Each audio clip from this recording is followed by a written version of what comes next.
हाँ,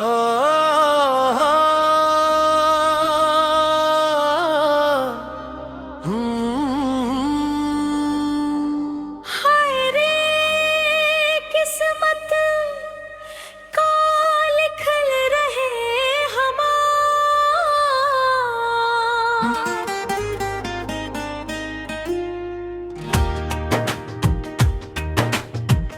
और पे जान से ज्यादा भरोसा कहीं तू ही दिल तोड़ के दूर हो गई लू।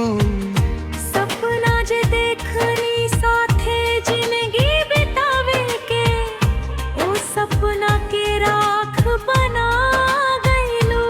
अब तरतिया में नींदों ना आवे तोहरे बिना जियरा घबरावे।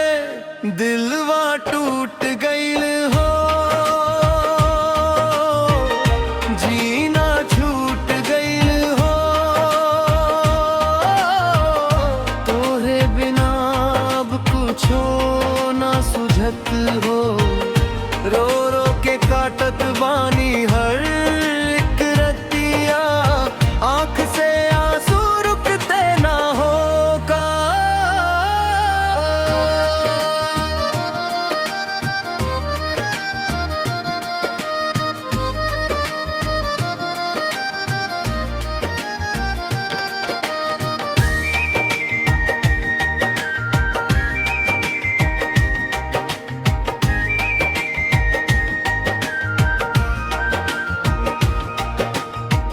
याद में तोहरे हर पल डूब जानी हंसी के जगह अब दर्द बस जानी। जिंदगी सूना पड़ गई तोरे बाद कहे तू दिल से खेल के चल गई आज।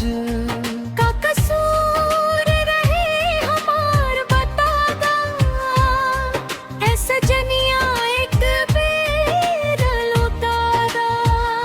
दिलवा टूट गई हो जीना छूट गई हो तोहे बिना अब कुछ हो ना सुझत हो। रो रो के काटत बानी हर एक रतिया आँख से आंसू रुकते ना होगा। कसम से अब प्यार ना करब दोबारा दिलवा से डर लागे टूट जाला सारा। ए जान अगर सुनताड़ो कहीं से तलौटा हम आजो तोहरे इंतजार में बनी।